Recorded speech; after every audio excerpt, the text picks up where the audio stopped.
Connecting Bangladesh অনুষ্ঠানে আপনাদের সকলকে স্বাগত জানাচ্ছি। তথ্য প্রযুক্তি ব্যবহার করে আমরা বাংলাদেশের প্রত্যন্ত এলাকার মায়েদের কাছে যাই। আমাদের আজকের বিষয়ে পরিবার পরিকল্পনা ও প্রজনন স্বাস্থ্য। আপনারা নিশ্চয়ই জানেন এই পরিবার পরিকল্পনা এবং প্রজনন স্বাস্থ্য নিয়ে আমাদের এই আয়োজনটি স্বাস্থ্য শিক্ষা ও পরিবার কল্যাণ বিভাগের আওতাধীন পরিবার পরিকল্পনা অধিদপ্তরের IEM ইউনিটের সহযোগিতায় আমরা করে থাকি। কারণ ওখানে যারা আছেন, আজকে আমরা যেখানে যাচ্ছি অর্থাৎ গাইবান্ধায় যাচ্ছি, আমরা যাব গাইবান্ধা সদর উপজেলার মালিবাড়ি ইউনিয়নের খিদির শরীফ গ্রামে।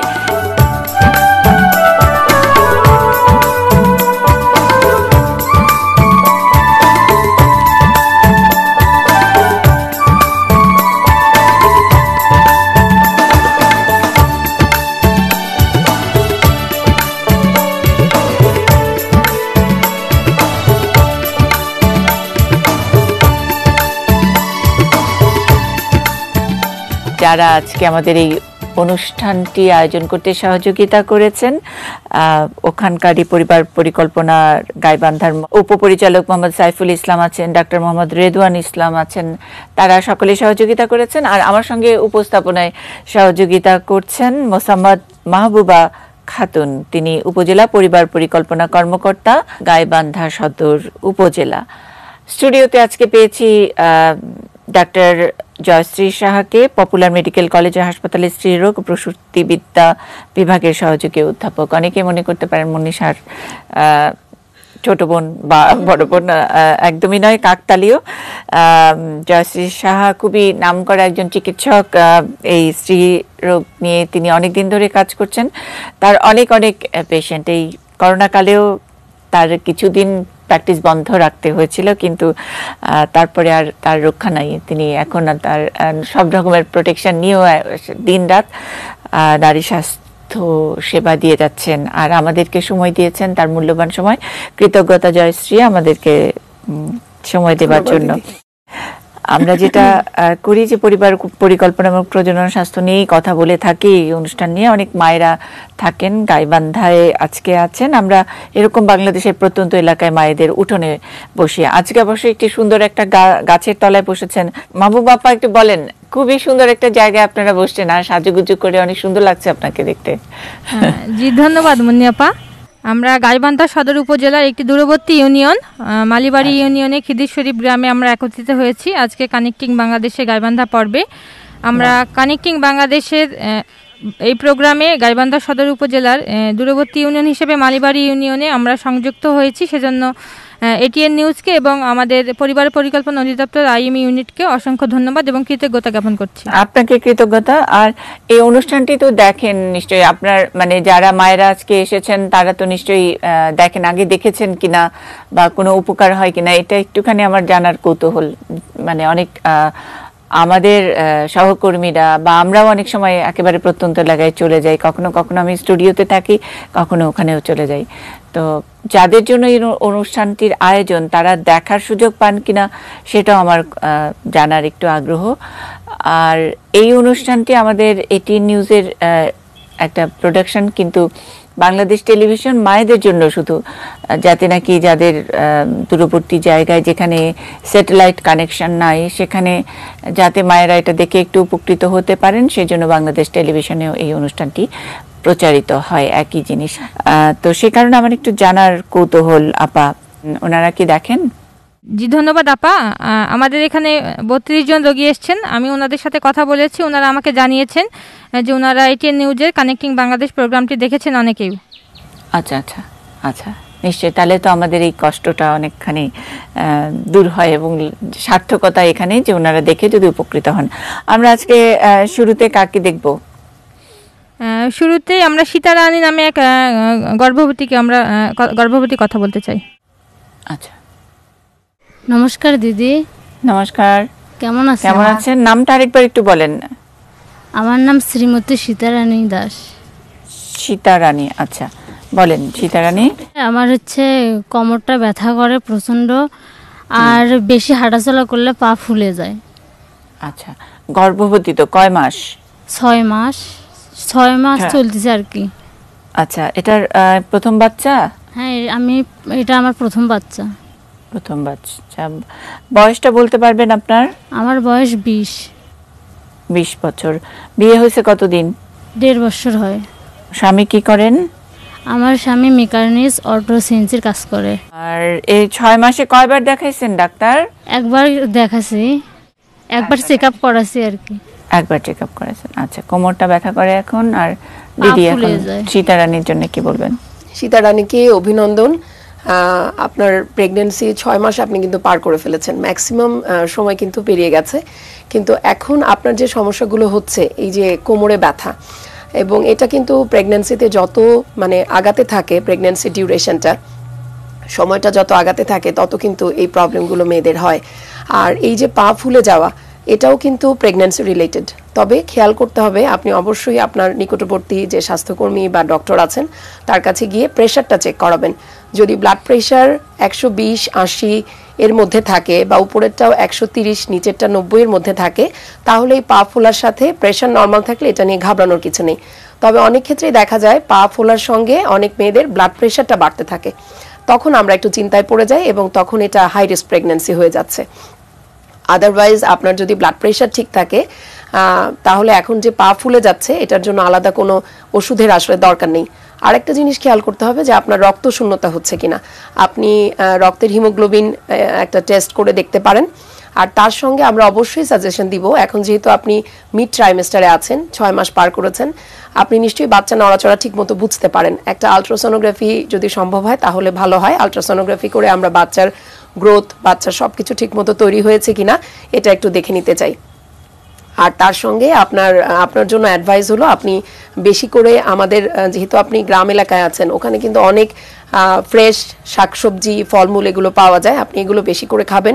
প্রোটিন জাতীয় খাবারগুলো ওনার জন্য এখন কোনো ওষুধ দরকার নেই মনে হয়? ওষুধ অবশ্যই দরকার, সেটা হলো একটা ক্যালসিয়াম আর একটা আয়রন। মাহবুব আপা, সীতারানী তো খাচ্ছেন ক্যালসিয়াম আয়রন? হ্যাঁ, এটা খাচ্ছি আমি। আচ্ছা আচ্ছা দিদি, সীতারানী, যে ডাক্তার দিদি যেটা বললেন আপনাকে, যে এইটা আপনি একেবারে মোটামুটি 6 মাস পার করছেন, মানে তো একটা সুখের খবর, এবং তেমন কোনো অসুবিধা নাই, অসুবিধা হবেও না। বাচ্চা নড়াচড়া করে কিনা সেটা তো গুরুজনরা মানে জিজ্ঞেস করে নিশ্চয়ই, পাড়াপড়শি, ভাবি, বৌদি, খালাম্মারা নিশ্চয়ই খোঁজ খবর রাখে। আর এখানে তো মাহবুবা আপা আছেন এবং অনেকেই আছেন ওই যে যারা বাড়িতে বাড়িতে গিয়ে অনেকে ভিজিট করেন না, পরিবার পরিকল্পনার, প্রজনন স্বাস্থ্যের যারা কর্মীরা আছেন, হ্যাঁ, তারা তো নিশ্চয়ই সব এই পরামর্শগুলো দেন। সেগুলোই দিদি বললেন যে ওইখানে থাকে নিশ্চয়ই অনেক শাকসবজি, ফ্রেশ একেবারে তাজা শাকসবজি, তারপরে একটু ডিম দুধ খাওয়া দরকার। সেটাও তো আমি জানি আপনি মোটামুটি সচেতন।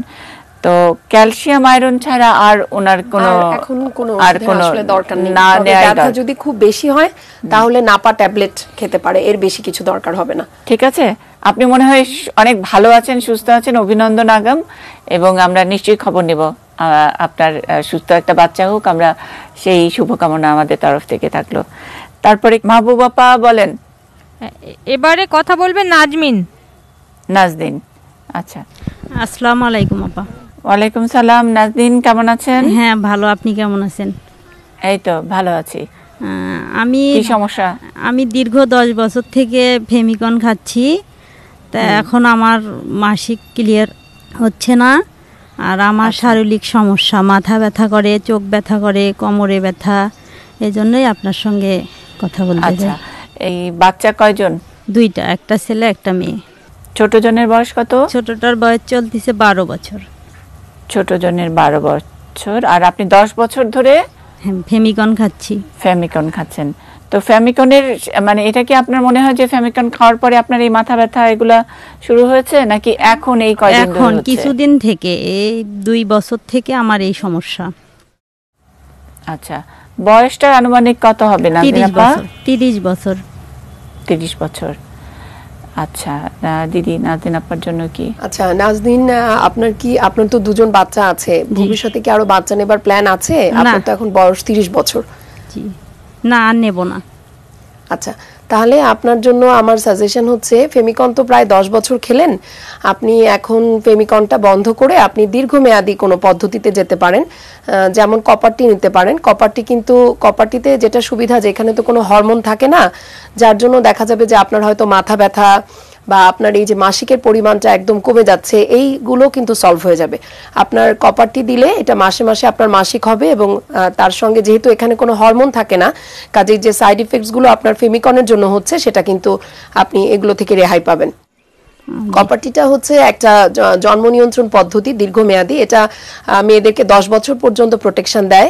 আমার মনে হয় ওখানে যারা স্বাস্থ্যকর্মী আছেন এটা ওনারা দিয়ে দিতে পারবেন আপনাকে। মাসিক ভালো হবার পরপরই আমরা সাধারণত কপারটিটা দেই, এবং এটা জরায়ু মুখে দিয়ে ঢুকাতে হয়, এবং এটা জরায়ুর ভিতরে কাঠির মতো একটা মানে ডিভাইস, এটা হলো জরার ভিতরে থাকে, এবং এটা আপনাকে মানে 10 বছর পর্যন্ত নিরাপত্তা দিতে পারবে।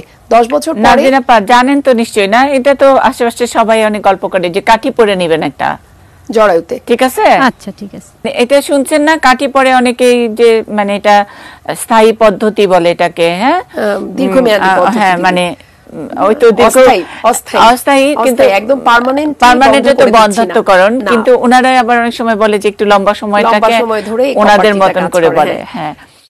তো সেইটা ইয়ে করবেন, হ্যাঁ। আর ওখানে যে FWA যারা আছেন তারা আপনাকে মাহবুবা আপাই বলে দিবেন কার কাছে যদি সিদ্ধান্ত নেন না, নিশ্চয়ই স্বামীর সাথে কথা বলে পরামর্শ করে আপনারা এটার সিদ্ধান্ত নিয়ে তাড়াতাড়ি এটার একটা। আরেকটা আমাদের পরামর্শ হচ্ছে যে অনেকে মনে করেন যে এটা দিলে হয়তো আমার মানে কনজুগাল লাইফে বা ফিজিক্যাল রিলেশনে আমার প্রবলেম হবে, বা স্বামী হয়তো অমত করতে পারেন, কিন্তু স্বামীকে একটু বুঝালেই হবে যে এটাতে কিন্তু আপনার আদার কোনো সাইড ইফেক্টস হবে না। তো কপারটিটা আপনার জন্য নিরাপদ, যেহেতু এখানে কোনো হরমোন থাকে না, আপনি আগামী 10 বছর নিশ্চিন্তে আপনি এটা ব্যবহার করে যেতে পারবেন। ঠিক আছে আপা। তারপরে কে মাহবুব আপা? আমি নাজমিন আপার জন্য বলতে চাই যে আমাদের মালিবাড়ি ইউনিয়ন স্বাস্থ্য ও পরিবার কল্যাণ কেন্দ্রে যদি উনি রাজি থাকেন তাহলে যে কোনো একদিন এসে উনি কপারটিটা পড়তে পারবেন। আচ্ছা আপা, মাহবুব আপা আপনার কাছে একটা প্রশ্ন, যে এই যেটা আমরা অনেক সময় মানে প্রশ্নের মুখে পড়ি যে হয়তো মেয়েটা চাইছেন যে একটা এরকম দীর্ঘমেয়াদী একটা ব্যবস্থায় যাবেন, কিন্তু বাড়ির লোকজন যারা বয়স্ক মানুষ তারা অনেক সময় আপত্তি করেন, মানে শ্বশুর শাশুড়ির আপত্তি করেন, আর তার স্বামী তো করেনি। এবং যেটা ডক্টর জয়শ্রী সাহা যেটা বললেন যে অনেকেরই ধারণা যে এই কপারটি এসব নিলে বোধহয় তার স্বামী স্ত্রী একসাথে থাকলে তাদের সেই আগের মতো অবস্থাটা হবে না ইত্যাদি, এরকম নানা রকমের ধারণা। এগুলো বোঝানোর জন্য কি আপনারা কি মানে ওই আগ্রহী যিনি থাকেন তাদের বাড়িতে যান কিনা, মানে আপনাদের কর্মীরা বাড়িতে গিয়ে একটু কাউন্সিলিং করেন কিনা এখনো? হ্যাঁ, ধন্যবাদ মুন্নি আপা, আপনি একটি বাস্তব কথা বলেছেন। আসলে আমরা ফিল্ডে কাজ করতে গেলে এ ধরনের সমস্যার সম্মুখীন প্রায় হতে হয় আমাদের কর্মীদেরকে, যে আমাদের সংশ্লিষ্ট আমাদের যে গ্রহীতা রাজি অথচ তার পরিবার তাকে পড়তে দিচ্ছে না বা বিভিন্ন ধরনের নেতিবাচক কথা বলছে। এক্ষেত্রে আমরা অবশ্যই যিনি পড়তে চান মানে সেবা গ্রহীতা তার পরিবারের যে অভিভাবক আছে তাদেরকে আমরা অবশ্যই উদ্বুদ্ধ করব জানে, এবং পজিটিভ সম্পর্কে তার বলবো যে এই মেথডটা পড়লে ভালো হবে বা এটা পড়লে কোনো সাইড ইফেক্ট নাই ইত্যাদি। আচ্ছা, তার মানে এই সার্ভিসটা আপনারা দেন, মানে অর্থাৎ সার্ভিস বলতে যে গিয়ে উদ্বুদ্ধকরণ বোঝানো। আসলে এই স্বাস্থ্য শিক্ষা পরিবার কল্যাণ বিভাগের এই ইউনিটটার কাজই এটা, একই সঙ্গে যেই সব ডিভাইস সরাসরি সেবা তার সঙ্গে উদ্বুদ্ধকরণ, যেটা আমরা বলি যে তথ্য এবং শিক্ষা, সেটা মানে পুরো পরিবারকে শিক্ষিত করে তোলা এই বিষয়ে সেই কাজটি করে IEM ইউনিট। আপনারা অনেকেই জানেন। এরপরে কে আসবেন মাহবুব আপা? আস্তে আস্তে আমরা একটু বলে দেই যে পরিবার পরিকল্পনা অধিদপ্তরে 24 ঘন্টা একটা সেবার জন্যে হটলাইন আছে, একটা কল সেন্টার, সেখানে 16767 এই নাম্বার, মানে সুখী পরিবার কল সেন্টার বলা হয়। অনেকেই হয়তো আমাদের কানেক্টিং বাংলাদেশে অনেকে কথা বলেন, আমরা তাদের কাছ থেকে প্রশ্ন করি, উত্তর নেই, অনেক সময় চিকিৎসা সহযোগিতা আমাদের চিকিৎসকেরা দেন। আবার তার পাশাপাশি যদি কেউ একটু ফোনেও কথা বলতে চান, কল সেন্টারে এই 16767 এই নাম্বারে ফোন করেও, ওই সার্বক্ষণিক একটা কল সেন্টার, এই নম্বরে ফোন করলে ওই পাশ থেকে কেউ ধরবেন, আপনাদের কোনো জিজ্ঞাসা থাকলে সেই প্রশ্নের উত্তরটা দিবেন। এই সার্ভিসটা চালু আছে, নিশ্চয়ই সেটা আমাদের মায়েরা, গ্রামের মায়েরাও এই সার্ভিসটা নিতে পারবেন। তারপরে কে আসছেন? হ্যাঁ, পরবর্তীতে কথা বলতে আসবে রোকসানা। আসসালামু আলাইকুম। ওয়ালাইকুম সালাম। কেমন আছেন? হ্যাঁ, ভালো আছি, বলেন। মেয়েদের ঋতুস্রাবের পর প্রচন্ড পরিমাণে সাদাস্রাব এবং ঋতুস্রাবের পর তলপেট ব্যথা করে। কার? রোকসানার? আচ্ছা, রোকসানার বয়স কত? 16 বছর। পড়াশোনা তো করেন নিশ্চয়ই? হ্যাঁ। কোন ক্লাসে পড়েন? 10ম শ্রেণী। 10ম শ্রেণী। 1 বছর ধরে তো, প্রায় 1 বছর ধরে স্কুল বন্ধ না? হ্যাঁ। মানে 8-9 মাস, 7-8 মাস তো হয়ে গেল। হ্যাঁ। আচ্ছা, এখন রোকসানার সমস্যা কি? সাদাস্রাব নাকি এই মাসিকের সময় পেট ব্যথা, কোনটা? দুটোই। দুটোই। কতদিন হলো? 2-3 বছর। 2-3 বছর। মাসিক হয়েছে কয় বছর হয়েছে? ও তো 2-3 বছরে। 2-3 বছর। এর মধ্যে কি রোকসানা মানে কোনো ডাক্তারের সাথে কথা বলছিলেন? না।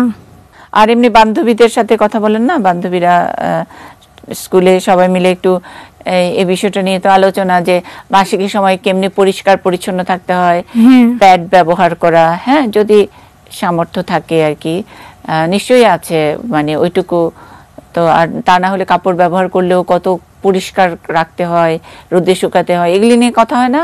হয়। আচ্ছা, আর তাহলে পেট ব্যথা এবং সাদাস্রাবটা নিয়ে নিশ্চয়ই দিদি আপনাকে প্রশ্ন জিজ্ঞেস করবেন।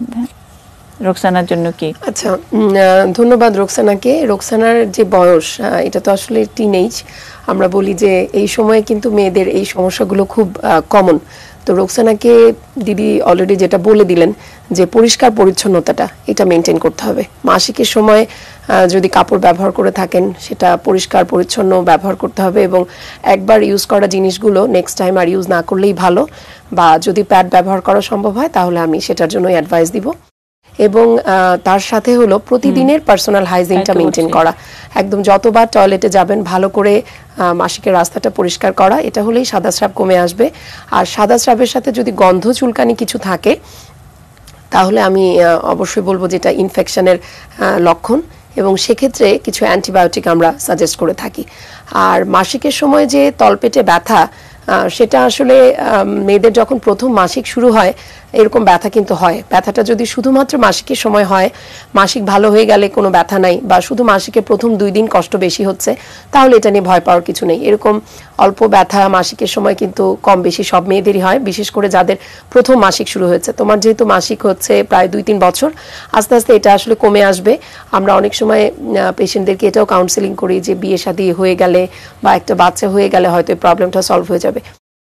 আর যদি খুব কষ্ট হয় তাহলে আমি বলবো যে একটা পেইন কিলার, যেমন নাপা অথবা অ্যালজিন, এই ধরনের ওষুধগুলো খাওয়া যেতে পারে শুধুমাত্র পিরিয়ডের সময়কার ব্যথার জন্য। আর সাদাস্রাবের সাথে যদি গন্ধ চুলকানি থাকে তাহলে আমি বলবো যে একটু অ্যান্টিবায়োটিক এক কোর্স মানে খাওয়ার জন্য।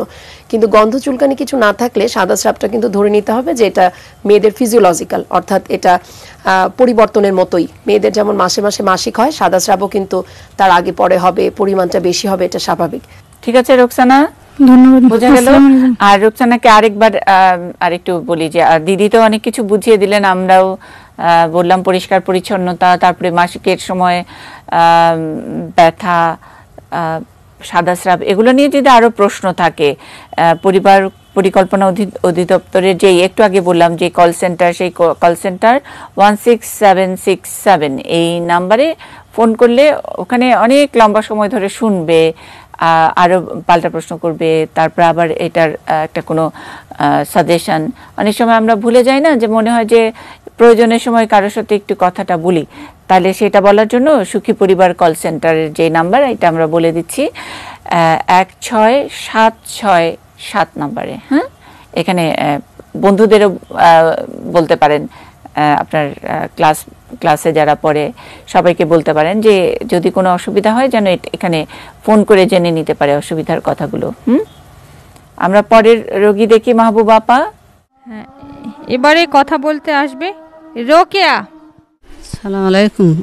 ওয়ালাইকুম সালাম। রোকেয়া আপা কেমন আছেন? ভালো আছি। বলেন কি অসুবিধা আপা?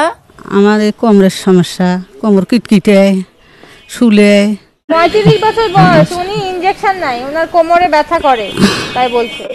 ইনজেকশন কতদিন ধরে নিচ্ছেন? নিয়ে নাকছি মনে করো 5 বছর থাকি। 5 বছর থেকে? 5 বছর।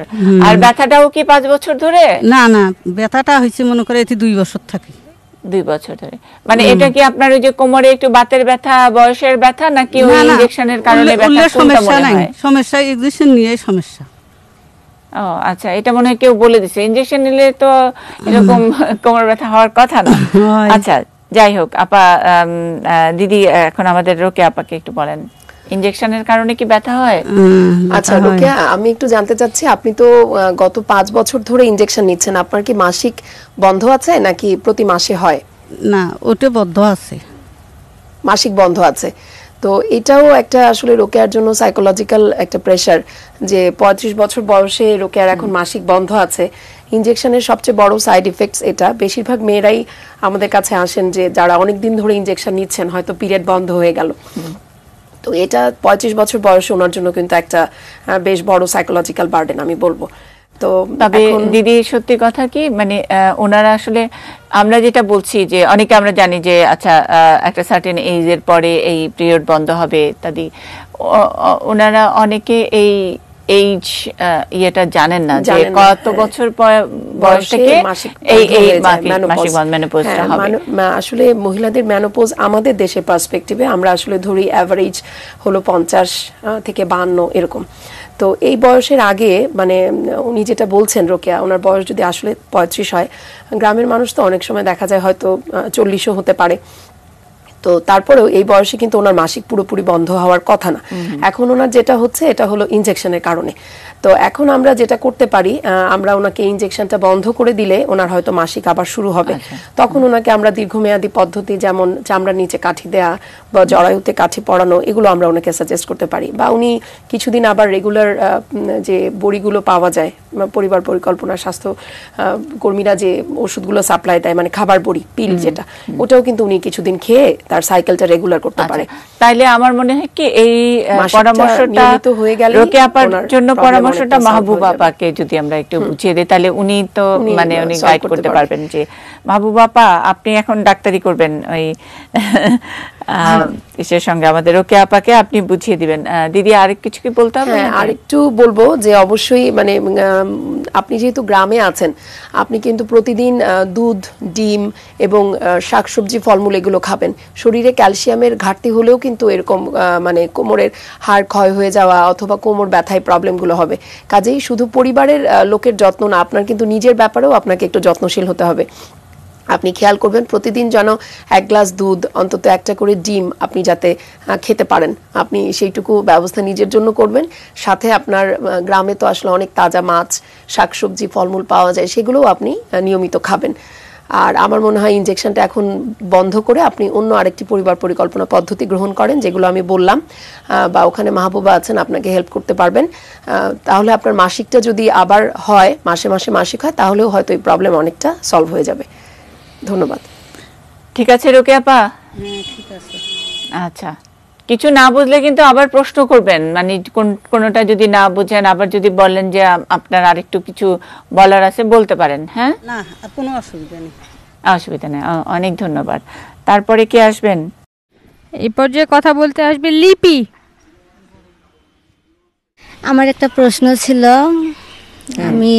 আমি গর্ভবতী, আমার 7 মাস চলতেছে, আল্লাহর রহমতে কোনো সমস্যা নাই, তবে আমার স্বামীর ডায়াবেটিক্স, তো এই ক্ষেত্রে আমার সন্তানের কি পরবর্তীতে কোনো সমস্যা হতে পারে?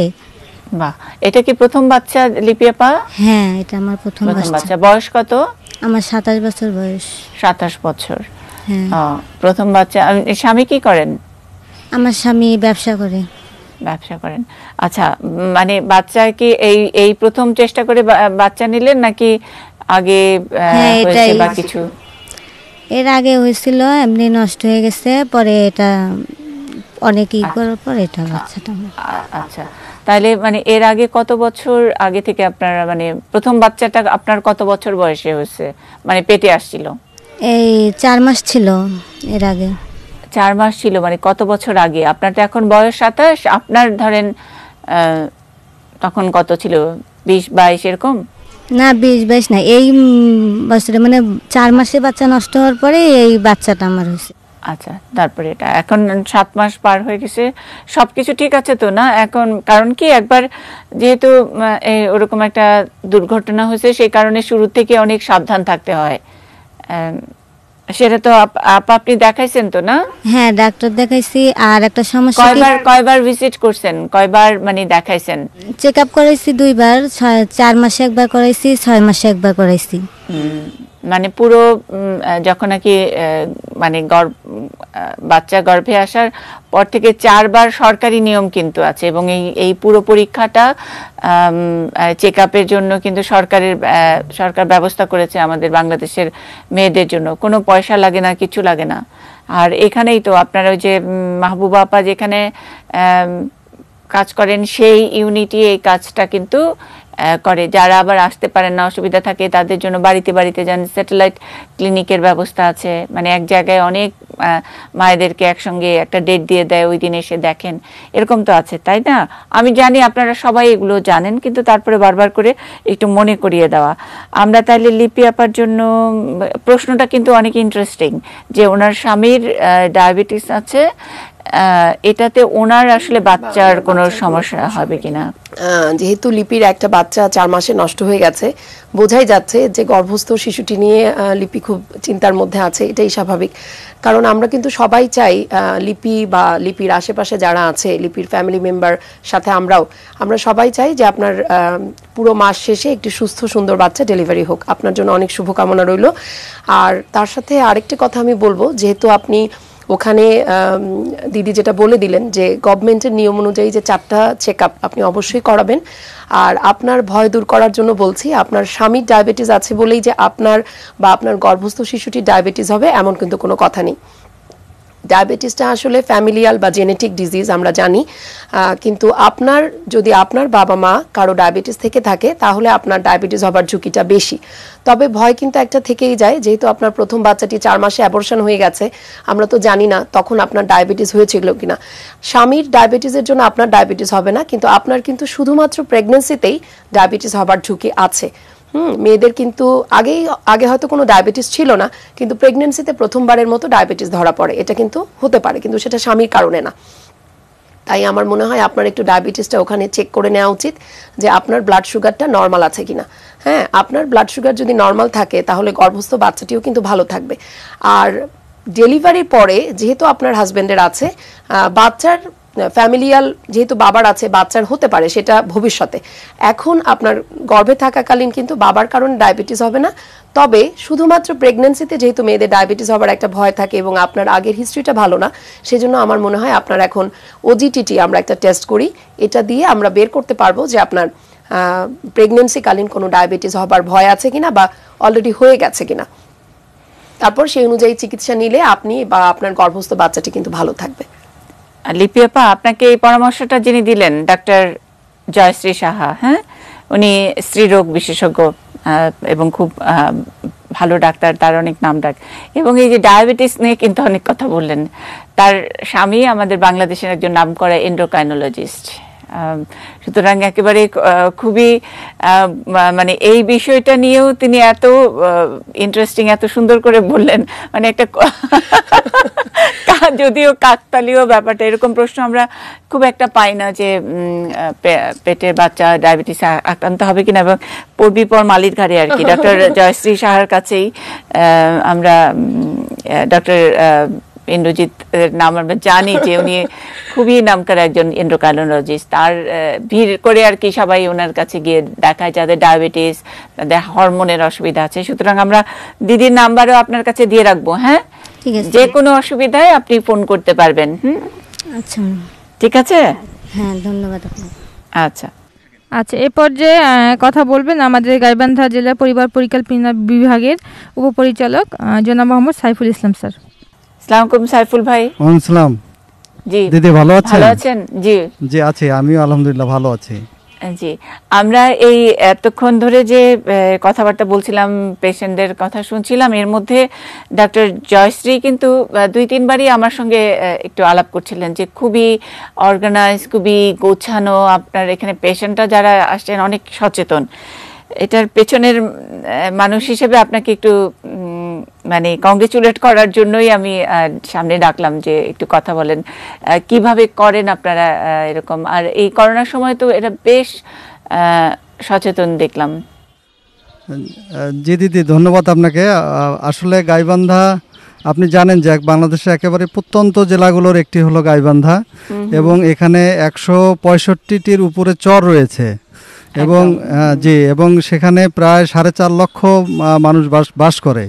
এখানে আসলে সত্যিকার অর্থে ওয়েল অর্গানাইজড ওয়েতে কাজ করাটা খুবই ডিফিকাল্ট। এবং আমরা আসলে এই চরগুলোতেও মানে বড় বড় প্রোগ্রাম করি, যেমন ওখানে বিভিন্ন ধরনের, যেমন মা সমাবেশ করি, অনেক মা থাকে সেখানে। আপনি যদি কখনো, আমরা তো আজকে একটা চরের মা সমাবেশ করতে পারতাম, অবশ্য বোধহয় বৃষ্টি হচ্ছে। হ্যাঁ, এটা মানে এই সময়টা একটু আবার কয়েকদিন আগে আবার আরেকবার একটু বন্যা হয়েছে, মানে পানি বেড়েছে, তাই তো? জি জি জি জি, ওই সময়গুলোতে আসলে ওখানে কাজ করা খুবই কষ্টকর, এবং ওই একটা চর থেকে আরেকটা চরে যাওয়া খুবই ডিফিকাল্ট ব্যাপার। এবং এই সমস্ত জায়গায় ধরেন যে নৌকা দিয়ে এক বাড়ি থেকে আরেক বাড়ি যেতে হয়, একটা চর থেকে আরেকটা চরে যেতে হয়, সেখানে জীবনের ঝুঁকিও রয়েছে। তো আমাদের এখানের যারা কর্মী রয়েছে তারা বাড়ি বাড়ি ভিজিট করে, এবং করোনাকালীন সময়েও আমাদের প্রোগ্রাম কিন্তু চলেছিল এবং কোনো কার্যক্রমই বন্ধ হয়নি।